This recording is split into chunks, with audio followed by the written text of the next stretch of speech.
Bonsoir madame, bonsoir mademoiselle, bonsoir monsieur. Je vous ai dit qu'au cours de l'émission de ce soir, je vous parlerai des problèmes quotidiens des Françaises et des Français. Naturellement, l'élection présidentielle est une élection nationale et le choix des Français sera un choix national, mais il est important et utile pour vous de connaître les intentions, les attitudes des candidats par rapport à vos problèmes quotidiens. Et pour parler de vos problèmes quotidiens, j'ai pensé qu'il valait mieux ne pas être seul.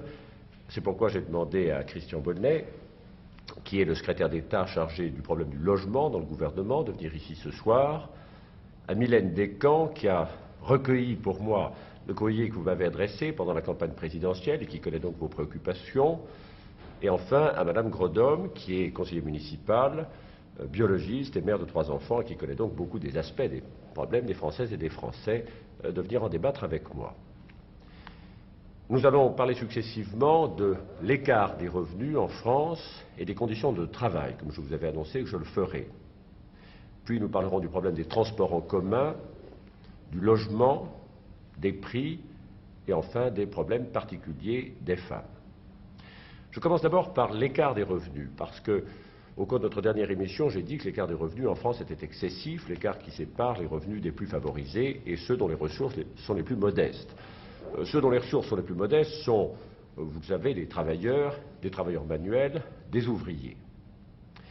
L'objectif au cours des prochaines années, c'est de resserrer cet écart des revenus et donc de faire que les ressources de ces travailleurs manuels et défavorisés progressent plus vite que la moyenne nationale.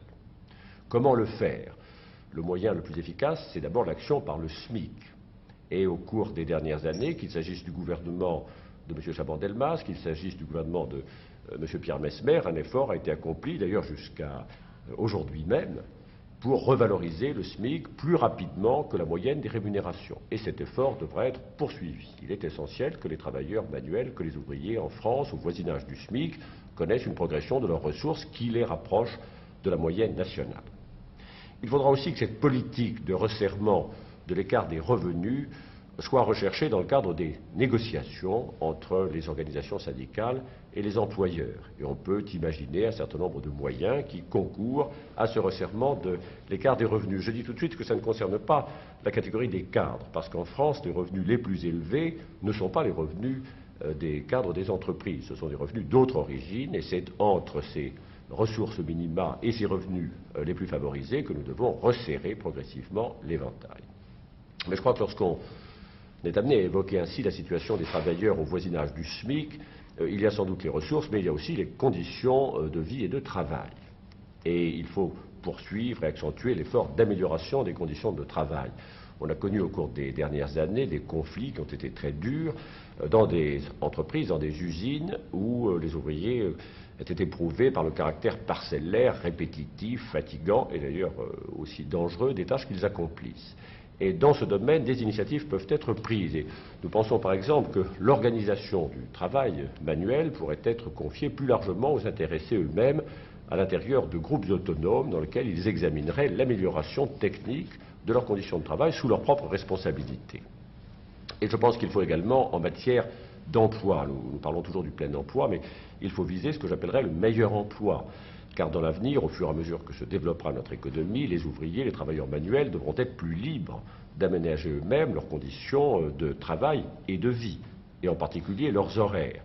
Et on peut penser même ultérieurement qu'il pourrait avoir un choix plus large entre la recherche du revenu par la durée du travail et la recherche du loisir par des formules plus souples de durée du travail. Voici les perspectives qui sont les miennes concernant le resserrement de l'écart excessif des ressources en France et l'amélioration nécessaire des conditions de travail avec la participation directe des travailleurs intéressés. Il y a les conditions de travail, mais il y a aussi le transport. Et cela représente souvent beaucoup de temps perdu et beaucoup de fatigue. Oui, c'est vrai, notamment dans les grandes agglomérations, type agglomération parisienne. Vous savez que dans les priorités que nous avons retenues, j'ai retenu peu de priorités de façon à être sûr de les tenir. J'ai retenu celle de l'amélioration des transports en commun. C'est ma deuxième priorité après l'humanisation des hôpitaux. Et je crois qu'on doit viser à la fois des solutions techniques concernant précisément l'aménagement des horaires pour éviter les pointes, les affluences excessives dans l'emploi de ces transports en commun et en même temps l'aménagement et le confort de ces transports en commun eux-mêmes. Il est certain qu'il y a dans les grandes agglomérations, et en particulier dans l'agglomération parisienne, de grands efforts d'équipement et de confort à poursuivre. Mais j'ai noté qu'au cours des 2 dernières années, nous avions pu, avec les grandes municipalités intéressées et le concours de l'État, à Marseille et à Lyon, prévoir le lancement précisément de nouveaux projets de transport en commun, c'est-à-dire de métro. Je voudrais revenir au courrier.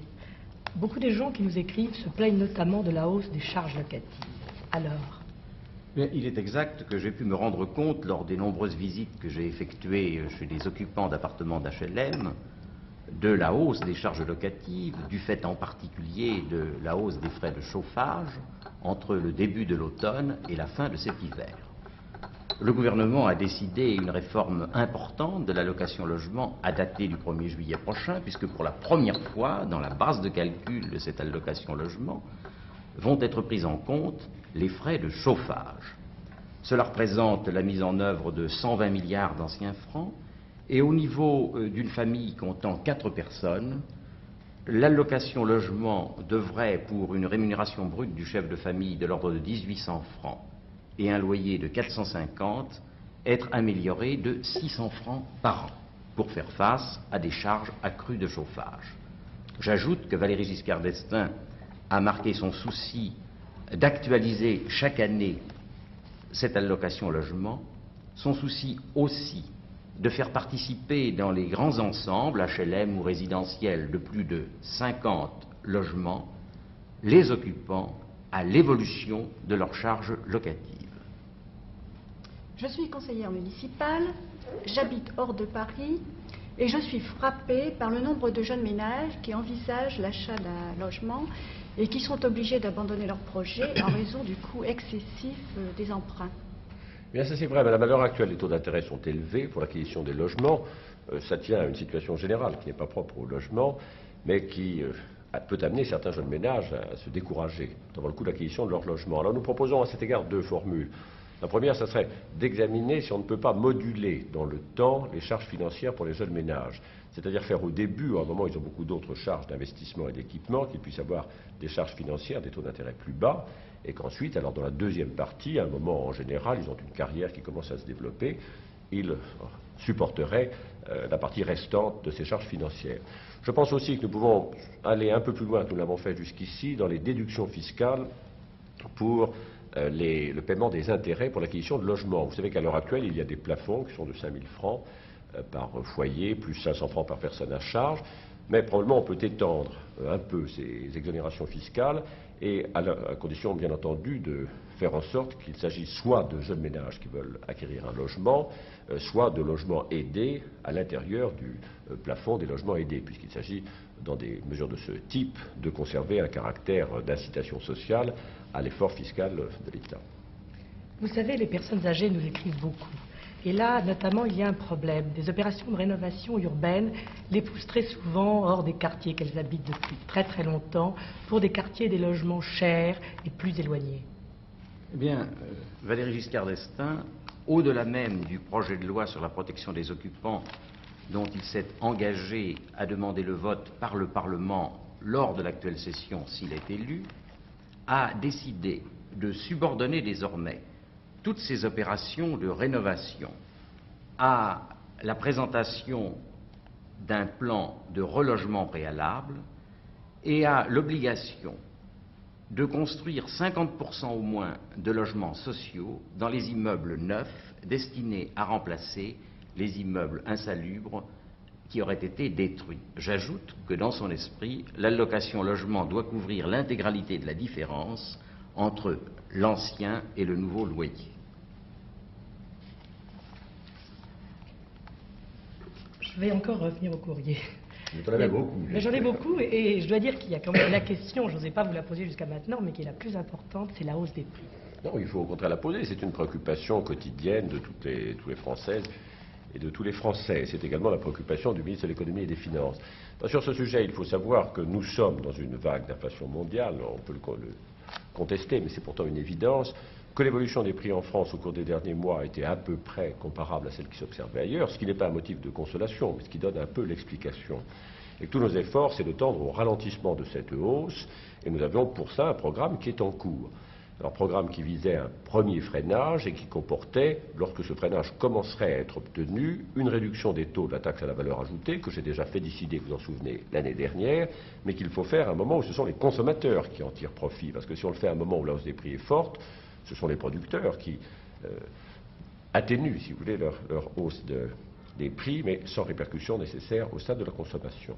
Alors, ces efforts sont en place et l'objectif, c'est d'avoir un deuxième semestre plus modéré, à condition, bien entendu, que l'ensemble international évolue dans le même sens. Mais nous avons des indications qui nous permettent de l'espérer. Dans cette affaire de prix, il faut se méfier des raisonnements simples et brutaux. Deux exemples. L'exemple de l'agriculture. Pour les agriculteurs, les prix, c'est leur revenu. Et les agriculteurs, par exemple, à l'heure actuelle, supportent des charges très lourdes, augmentation des prix des carburants pour tous les engins mécaniques, augmentation des prix des engrais. Et donc le blocage, par exemple, des prix des agriculteurs, c'est le blocage des revenus des agriculteurs. Et c'est même en réalité la baisse de ces revenus. Donc nous devons toujours avoir des solutions d'équité, n'ignorant pas que les prix d'achat, c'est aussi le revenu des autres. Deuxième exemple, les prix industriels. On nous dit souvent bloquer les prix industriels. Moi, je veux bien. L'industrie automobile française, elle emploie, vous le savez, des centaines de milliers de travailleurs. À l'heure actuelle, l'état de l'industrie automobile mondiale est tel que, en raison de la baisse des commandes, si en plus il y a un blocage des prix, on condamne à l'arrêt de l'exploitation et de l'investissement les grandes entreprises automobiles françaises, et donc on condamne l'emploi. Dans cette politique des prix, on doit à la fois viser la modération, faire en sorte qu'il n'y ait pas de catégorie qui soit sacrifiée par rapport aux autres, et enfin faire très attention à ce que dans la conduite de la politique moderne, la première préoccupation pour moi, c'est l'emploi des travailleurs, c'est le maintien de l'activité économique, et il faut en tenir compte, même au regard de la politique des prix. Vous avez parlé des conditions de travail, mais il y a aussi les femmes qui ne travaillent pas pour élever leurs enfants, pour tenir leur foyer. Que pensez-vous faire pour elles? Nous avons traité, dans ce que j'appelais perspective présidentielle, nous avons traité le problème, en effet, de la situation féminine, à un moment où il y a, c'est très heureux, très important, on a apporté la confirmation, où il y a une promotion féminine en France, parce qu'on voit dans le monde du travail, dans le monde des responsabilités professionnelles, dans le monde des responsabilités civiques, on voit apparaître un rôle croissant de la femme qui devient vraiment un partenaire égal de la société française. Mais il est vrai que les femmes ont des situations ou des charges qui parfois sont plus lourdes pour elles ou qui les mettent dans une situation d'infériorité. Alors, deux exemples. Vous parlez des femmes qui ne travaillent pas, c'est le problème de l'allocation de salaire unique. Il y a eu une première réforme qui a été faite, mais il est certain que cette allocation doit encore être accrue de façon à porter la ressource de la femme qui ne travaille pas parce qu'elle élève ses enfants à un niveau qui soit comparable, il ne peut pas être égal, mais qui soit comparable à celle de la femme qui travaille. D'où la nécessité d'un nouvel effort concernant la progression de cette allocation de salaire unique, et nous l'avons retenu dans nos perspectives.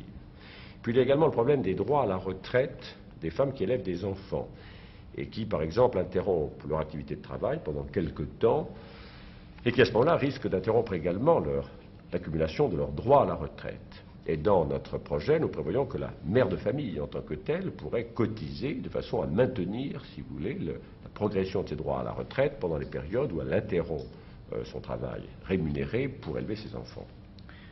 Un meilleur aménagement du temps de travail peut permettre, plus facilement qu'il n'en va aujourd'hui, aux femmes, tout à la fois d'élever leurs enfants et d'avoir une activité professionnelle. Et je crois que Valéry Giscard d'Estaing a marqué à plusieurs reprises l'intérêt qu'il portait aux expériences de mi-temps et d'aménagement des temps de travail qui peuvent permettre d'ailleurs d'alléger les périodes de pointe dans les transports en commun et par là même de faciliter quelque peu ces transports collectifs auxquels vous faisiez allusion tout à l'heure.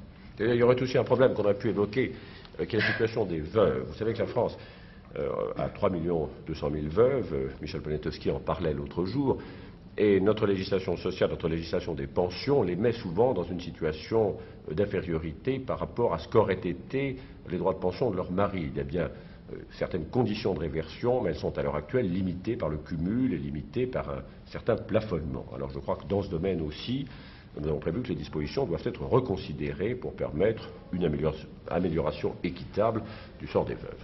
Certaines dispositions concernant la retraite des prisonniers n'ont pas été bien comprises, semble-t-il, par les intéressés. Oui, vous allez recevoir des lettres à ce sujet. Alors là, il s'agit d'une loi qui a été votée par le Parlement et qui prévoit l'abaissement progressif de l'âge de la retraite pour les anciens prisonniers dont la santé a été compromise par la captivité qu'ils ont subie.